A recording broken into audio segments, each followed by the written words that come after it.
Hi everyone, and welcome to Hauntora. If you're new here, make sure you hit that subscribe button. This is the place where we explore the darkest, most deeply unsettling, true horror stories the internet has to offer. And if you've been here before, welcome back. Genuinely glad you're here. I'll say this up front. I don't always know what draws me to certain stories over others. Sometimes it's the details. Sometimes it's the silence around the details. What's left out. What nobody bothered to explain. The two I'm bringing you tonight both have that quality, and I've been carrying them around for a while now, waiting until it felt right. Before we go any further, thank you. Not in a scripted way, just genuinely. The people who keep coming back to this channel, who actually sit with these stories instead of just consuming them, that's not nothing. That means something to me, and I want you to know that. Links are at the top of the description as always. Easy to find. 2 stories tonight. The first one got under my skin in a slow, creeping kind of way. The kind where you don't realize how unsettled you are until it's already over. The second one I'm still not sure how to talk about. I've tried a few times. I don't think I can do it justice. You'll see why. Drop something in the comments when you're done. Tell me what hit you or didn't, or what you're still thinking about. I read every one. Lights down, find somewhere comfortable, and let's get into it. Viewer discretion is advised. I don't believe in monsters. I want to be upfront about that. I'm a structural engineer. I spend my days calculating load tolerances and failure points. My entire profession is built on the idea that reality behaves predictably, that things have explanations, that the numbers don't lie. I've never owned a crystal, never read a horoscope, never once walked into a situation and thought something supernatural was responsible. That's not who I am. That's not who I was raised to be. My connection to the Point Pleasant story is academic. My grandmother grew up in Mason County, West Virginia, and when I was maybe 11 or 12, she told me about the bridge collapse. The Silver Bridge, 1967, 46 people killed 2 weeks before Christmas. She wasn't a superstitious woman either, but she talked about that period the way people talk about things that leave a permanent mark on a place. The sightings, the panic, the feeling that something was wrong for months before the bridge went down. I grew up with that story the way other kids grew up with local ghost legends, except this one had a body count and a historical record. It stuck with me differently because of that. It felt like it deserved to be taken seriously, even if the explanation was almost certainly mass hysteria, amplified by grief and Cold War anxiety and a rural community that didn't have the media infrastructure to contextualize what was happening. So when I found myself in West Virginia on a work project last October, like a bridge inspection contract, which is its own kind of irony I've thought about since, I decided to spend a weekend. Not to hunt anything, not to prove anything, just to see the place my grandmother had described, to stand in it. The old munitions area outside town, the igloos, the wildlife management land that locals have been calling the TNT area for 60 years. I'd read enough about it to know what it looked like. Overgrown, industrial ruins, going back to World War II. A wetland system running through it, dense with cottonwood and sycamore. The kind of place that feels forgotten because it is forgotten. I drove out on a Friday afternoon, late enough that the light was already going amber. Parked at the end of a gravel access road and walked in with a 2-man tent, 3 days of food, a good headlamp, and the kind of confidence that comes from having camped in genuinely remote places and knowing you can handle yourself. The area wasn't posted. I wasn't breaking any rules. I set up maybe 200 yards off the road in a flat clearing between 2 of the old concrete igloo structures, which were exactly as strange and photogenic as I'd expected.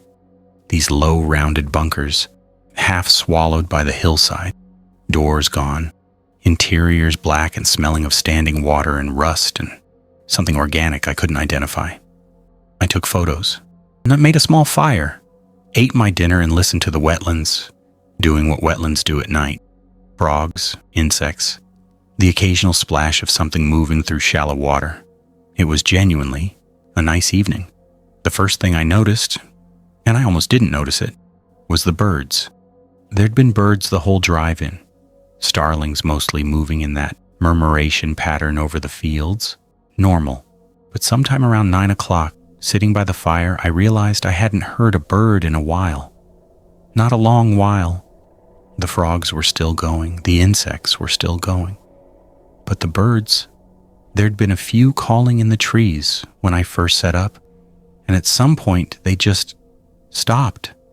I registered it the way you register a background sound cutting out. Not alarming, just a gap where something used to be. I told myself they'd roosted for the night and went back to my book. Around 11, I got into the tent. The temperature had dropped fast.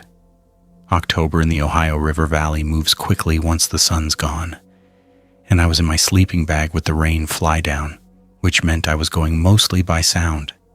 Frogs, wind in the cottonwoods, the distant sound of a truck on the highway maybe a mile off. Then something else. It was rhythmic, low, not quite a sound you hear so much as a sound you feel in the sternum, like standing next to a large speaker with the bass turned all the way up, slow, maybe once every 2 or 3 seconds. I lay there and cataloged possible explanations. Industrial equipment somewhere in the distance, a barge on the river, some kind of pump or generator associated with the wildlife management infrastructure. All plausible, all reasonable. It stopped after maybe 4 minutes. I exhaled and didn't realize until then that I'd been holding my breath a little. I slept fine. The second night is the one I'm going to have trouble explaining for the rest of my life. I'd spent the day walking the area, mapping the igloo positions, reading the historical marker near the road. Normal stuff. I was tired in the good way, feet sore, shoulders loose, the kind of tired that means you've used your body correctly. I made camp earlier, ate earlier, was in the tent by 10 with every intention of being asleep by 10:30. The sound came back around midnight. Same rhythm, same sternum frequency, but closer. I unzipped the rain fly and sat up. The clearing was lit by a partial moon, enough to see the outlines of the 2 igloo structures, the tree line beyond them, the grass between. Nothing moving. I sat there for maybe 3 minutes just looking and listening and feeling the cold come in through the open fly and telling myself the sound was still distant machinery, still explainable, still nothing. Then I saw the eyes. I want to be precise about this because precision is the only thing I have left. They were at the tree line, maybe 60, 70 feet from the tent, roughly the height you'd expect from something large. Not ground level, not treetop level, eye level for something standing upright and considerably taller than a person. 2 points of red-orange light, not reflective the way animal eye shine is reflective, that cold, flat bounce back you get when a light source catches a deer or a raccoon. These had depth. They looked like something generating light rather than reflecting it. Dull, steady, unblinking. I did not move. My brain went through the list fast. Embers from my fire, extinguished hours ago. Some kind of LED equipment on the igloo structure, a person with red-lensed lights, the eyes of a large animal at exactly the wrong angle. None of it fit. They didn't move, didn't blink, didn't shift, just held their position at that tree line for what my phone later told me was 4 minutes, but felt architecturally longer. The kind of time that has weight and structure. I reached for my headlamp. The moment my hand moved, they were gone. Not gradually, not moving away into the trees, just gone. Between 1 second and the next. The sound stopped at the same time. I sat in the open tent door with the headlamp in my hand and the cold, working through my base layer, and I looked at the tree line for a very long time. Nothing. Not even wind in the upper branches, which I noticed because there'd been wind all evening and now there wasn't. The frogs had stopped. The insects had stopped. The clearing was so quiet I could hear the blood moving in my own ears. I made a decision that I think was the right one, and I want to be honest about the fact that it wasn't entirely rational. I broke camp. At midnight in the dark, in 38-degree weather, I packed everything and walked out to my truck and drove back to the motel in town and sat in the parking lot for 20 minutes before I went inside. I told myself it was the responsible thing to do. Solo camper, unfamiliar area, uncertain situation. Leaving is always the correct call. That's what I told myself. I filed a non-emergency report with the county sheriff's office the next morning. Described what I'd seen. Tried to be as precise and unemotional as possible. The deputy who took the report was professional and not particularly surprised, which was its own kind of unsettling. He said they got calls from that area periodically. Said there'd been some interest in the property from various groups. Wrote it up and said they'd have a patrol car drive through.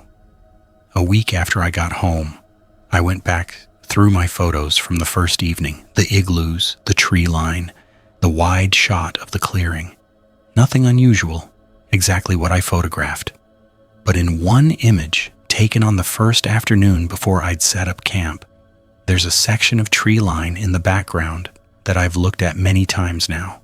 In the shadow between two large sycamores, there's something that might be the vertical shape of something standing. It might be a tree trunk at an odd angle. It might be compression artifacts in the JPEG. I've run it through 3 different image analysis tools and gotten 3 different answers. I've sent it to 2 colleagues and asked them what they see. One said a tree. One said he wasn't sure. Neither one asked me why I was asking.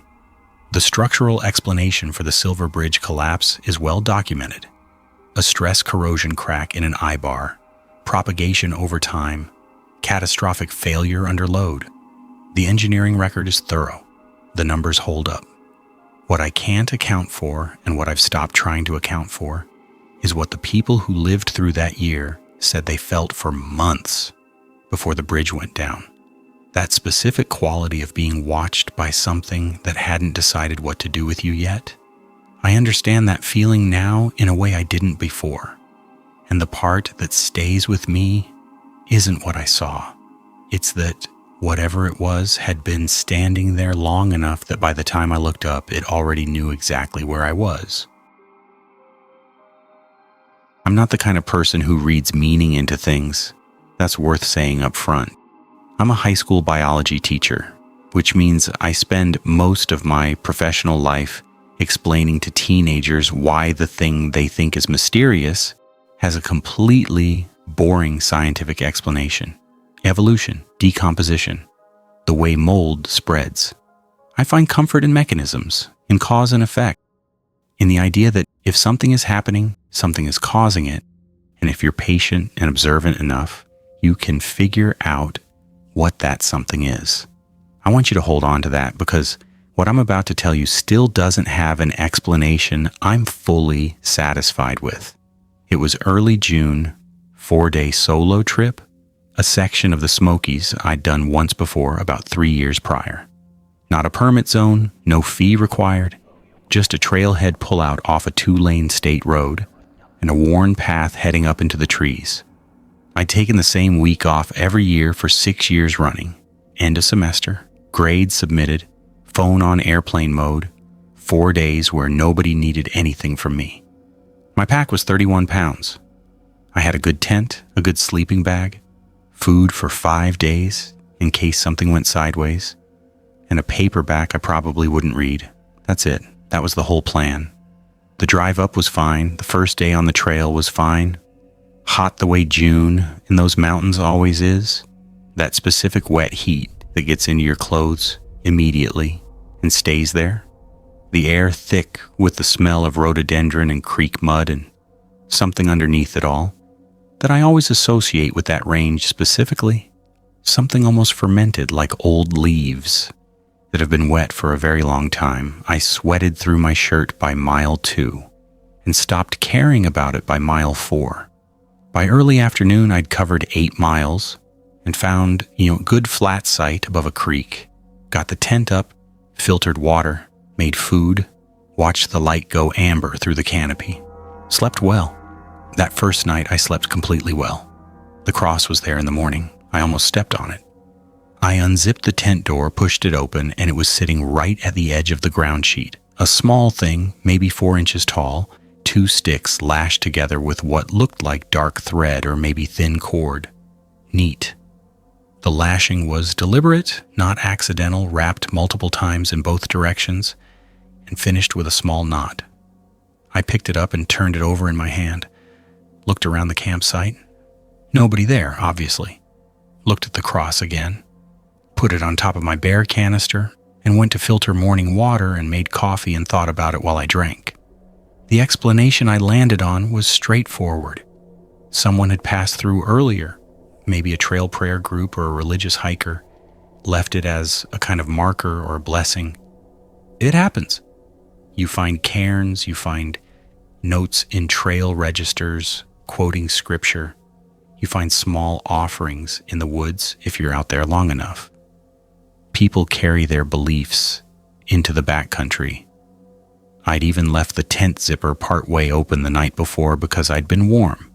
Easy explanation for how it ended up inside the door flap rather than outside. I'd simply knocked it there getting out. I moved camp that afternoon, not because of the cross I'd planned to. 7 miles further along the ridge to a site I'd used 3 years ago. A small clearing above the tree line with a view west that's worth the climb.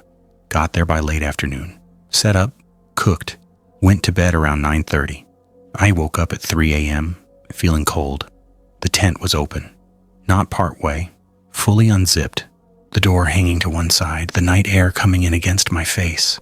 I lay still for a few seconds doing the calculation you do when you wake up confused, trying to reconstruct whether I'd done it myself, whether I'd been hot in the night, whether I'd gotten up and forgotten. I had not. I was certain I'd zipped it. I zip it the same way every night, a habit. It's not something I have to think about. I sat up and looked out. Trees, dark, the usual shapes, no wind, nothing moving. I got out and did a slow circuit of the campsite with my headlamp. Saw nothing unusual, checked the area around the tent. Second cross, right at the door. Same size, same construction, same tight lashing. I stood there, in my camp shoes, at 3 a.m., holding a small wooden cross and thinking very carefully. Someone had come into my campsite twice now. Different locations, roughly 15 miles apart. They'd opened my tent while I was inside it sleeping, and they'd left something. I thought about that word. Left. Not taken, not disturbed. Left. I didn't sleep again that night. I sat in the tent with my knife in my hand and my headlamp on low and listened to the mountain until it got light. Nothing came. No sounds that didn't belong, no footsteps, no light from any direction. Just the trees doing what trees do at 3 a.m. and my own heartbeat and the particular quality of alertness that feels less like wakefulness and more like your nervous system refusing to let you stop. In the morning, I looked for prints. The ground around the tent was rocky, not much to work with. Found one partial impression in a soft patch of soil about 10 feet from the door. Boot sole couldn't tell more than that.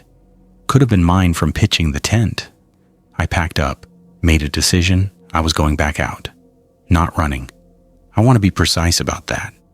I made a rational assessment. Someone was accessing my campsite at night, had done it twice, was capable of doing it without waking me, and had shown the capacity to track my movement between camps. The recreational value of the remaining 2 days did not outweigh that risk. So I packed, ate breakfast, and started the miles back to the trailhead. About 4 hours in, the trail drops back down into denser forest, running parallel to a creek for a long stretch. It's maybe 2 miles where the canopy closes in and the light gets flat and the sound of the water covers everything else. I moved fast through that section, not jogging, fast walking, the kind where you're pretending to yourself that you're not scared. I stopped once to filter water, knelt at the creek, Looked up. There was a cross on the rock in front of me, fresh. The wood was pale, not weathered. The lashing was the same thread. It was sitting on a flat boulder at the edge of the water, exactly where I'd have to reach past it to fill my bottle. I didn't touch it. I filled my bottle from a different spot, stood up, and walked the remaining 6 miles without stopping. I filed a report at the ranger station at the trailhead. The ranger on duty, older guy, very calm, listened to the whole thing and asked specific questions. How large were the crosses? What kind of wood? What color was the lashing material? He wrote everything down without his expression changing, which I noticed. When I asked if this had happened before, he paused. He said there'd been a few reports over the years, hikers finding small wooden markers at their campsites.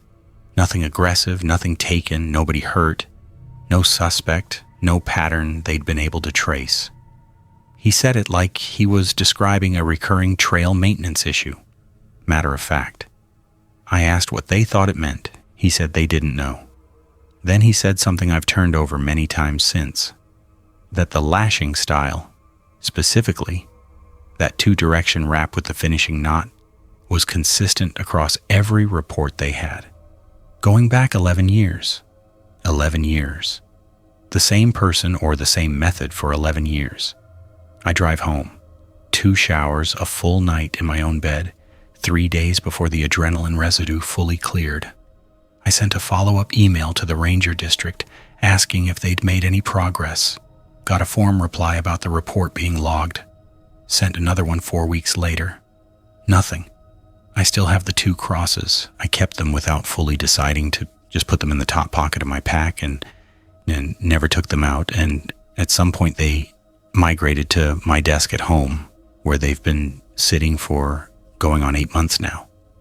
A colleague of mine who does forensic botany looked at the wood at my request. She said the species was consistent with trees common to that range. Said the lashing was artificial sinew and the kind sold in outdoor and craft stores widely available. She said whoever made them knew what they were doing, that the knot work was skilled, practiced. I go back over the timeline sometimes. 15 miles between the first and second sites. 8 hours of darkness. Someone who knew where I'd moved to, who could cover that ground quietly, who'd been doing this to someone, if not specifically to me, for over a decade. I don't know what they wanted. That's the part I can't fix with a mechanism, with cause and effect. I can explain the wood. I can explain the knots.